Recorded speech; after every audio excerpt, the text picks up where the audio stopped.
with my sidekick, Dobby, and today I am talking about Turtles All the Way Down by John Green.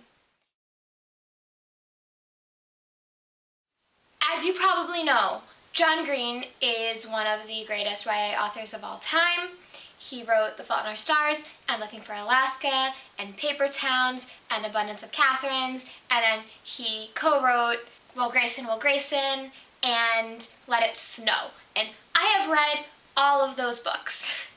Every single one. This is the first book he's written in 6 years, I think? Yeah, at least solo written in 6 years. It was exciting. I got to see him and his brother on tour the day after this book came out, so you can check out my vlog video for that up there or down below. I have links, and I'm just excited to talk about this book. So, this book is about a girl with a mental illness where she cannot control her thoughts. She keeps having what are called invasive thoughts, and she can't stop until she acts on them. And a lot of these thoughts are physically harmful to her, but she convinces herself that something worse will happen if she doesn't do it. It's kind of how she lives a daily life. I'm gonna put it down because Dobby's going crazy. So the plot of the book is a boy that she grew up with, his father, who was a billionaire, disappears and the cops are looking for him, and there's a reward for information that will lead to his capture. So Aza, I don't know if I'm saying that correctly, Aza, and her friend Daisy decide that they are going to try for the reward because they know the son, and that gives them kind of like a foot up on some other people that are looking for him. Yeah, I guess that's kind of the plot, and she also reconnects with the son through this, although he kind of realizes that a lot of the people that have been reaching out for him are really looking for the prize money, so he's not fully trusting people. So that's the plot, but the plot kind of actually isn't the focus of the book, and I think that was kind of the point. This book is really about the girl's mental struggle, and it's done really well. I mean, that really does take over the book, and the actual plot of the story is almost moot because she's struggling with this, and it's really all she can do is to figure out what's going on with her own brain. And it was hard to read in a lot of ways, but I think it was important to read. I know this book was very, very close to John Green because he suffers from similar, not exactly the same, but similar struggles in his own life. And I think a lot of people do. I know I connected with a lot of her struggles on a much lesser level as well. So there were certain scenes that were kind of more difficult to read than others for me. I really enjoyed it. I gave it 5 stars. It was definitely a different experience than any other of John Green's books. I won't say I like it more than Fault in Our Stars or Looking for Alaska, but I do think I like it more than Paper Towns and Abundance of Catherines. So, if that helps, but I know different people have different orders for those books. I think that's all I can really say in my non-spoilery section. So if you have not read this book, go read it and then come back and we can talk some more. If you have read it, stick around. Okay. Bye, people that haven't read it. Go read it. Enjoy. 5 stars. Yeah. Okay. Hopefully if you're still here, that means that you have read Turtles All the Way Down and are ready to talk about it. So one thing that was really cool, if you watched my vlog video, we go through all of these different things where we are talking about the Tuatara, and we sang We're Here Because We're Here, Because We're Here, Because We're Here. And he told all these different stories, and I didn't realize that every single thing that was mentioned on the tour were things from the book, because they seemed random at the time, and like it was interesting and worth talking about, but it didn't seem on topic. But then reading through, I was like, oh, we talked about this story on tour. Oh, we sang that on tour. Oh, we heard that on tour. So that was really cool to be making those connections as I was reading this book. And like I said, I was connecting with Aza in a lot of ways some of her relationship issues. I don't want to get into it, but let's just say I've had similar thoughts holding me back in a lot of situations, and it's a struggle, and I've kind of come to the same realization that she has in that particular way. I'm also a little bit of a germaphobe and a hypochondriac, but not nearly to the same extent of her. But I don't know, it was definitely interesting to read and to be in her head and to see, I guess, what it would have been like had my situation been more.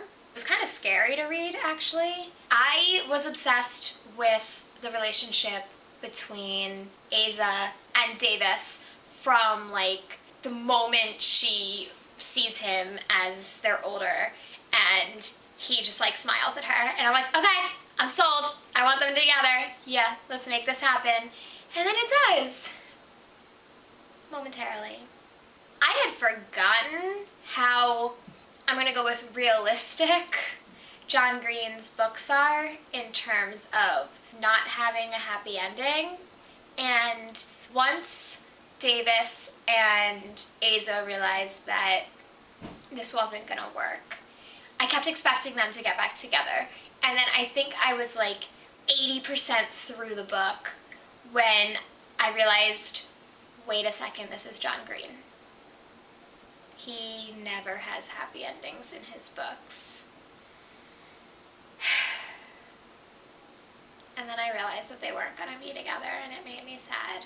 Although this one definitely had an interesting ending where it turns out this whole book was written as kind of a memoir from the fictional character, Aza, when she's older. So you get to see that like things did, like she did get married, she did have kids, so she was able to move past some of her issues to an extent. She had good times and she had bad times, and I think that was very important because mental illness isn't something that goes away, but it is something that you can learn to overcome with work and with patience and medication, really.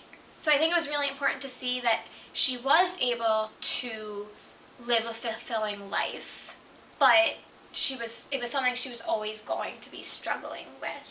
And it made her so brave and courageous to be able to keep fighting. Because there was a point, this is going to sound terrible, but like there was a point when she was in the hospital, and I'm like about to start crying. When she was in the hospital and fighting with her brain, knowing that she was being ridiculous, but needing to put the hand sanitizer in her mouth, and the fact that she didn't feel like she needed to do it one time, but 3 times, that was how she was going to kill herself. But she just couldn't stop the voice in her head telling her to do that. And I'm almost like, for a moment I was like, oh, this explains why there's such a high suicide rate with people with mental disorders, because I can't imagine living with that all the time. That would be terrible. I mean, it seemed like she was getting better towards the end of the book when she was taking her medication regularly, and that's really all she could do. Obviously, Davis was moving to Colorado, so she probably never saw him again, which is unfortunate. And then John Green, we know, is one that like once the story's over, so there's not going to be any. Did they ever see each other again? Follow-ups, because story's over. I did give it 5 stars. I think it was a very good read. It took me on an extremely emotional journey, though a very different one from his other books. I just think it was an important story to tell, and I'm really glad that he was able to, because I know this is something he really struggled with, and he got to tell a version of his story, and that's pretty cool. Not everybody has the courage to do that. So I'm giving it a thumb up. I think everybody should read it. Hopefully you have if you're still watching this video. I think that's all I really have to say. Again, I don't have too much to say about the actual plot of this story because that wasn't the important part of the story. Although, I will say, I liked the way it ended with the father as well. I mean, I kind of like that he turned out to be dead. partly because it was hurtful that he wasn't contacting the kids. I also like that they decided to be the ones to tell the police, because that way it was their choice. They were choosing the truth and accepting this over wealth and their property. Whew, I feel bad for a lot of people in that book. Oh, I'm wearing a shirt that I thought was very fitting. It's typically for The Fault in Our Stars, but I think it really works for this one as well. Definitely check out my vlog video for the tour, and follow me on Twitter at ReaderGonnaRead. Give me a thumbs up if you like this video. Click up here to subscribe, and I will talk to you next time. Bye!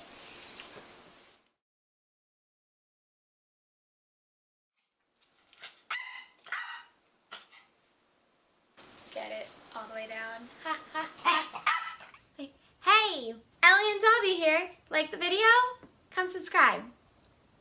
Do it right now. Click it.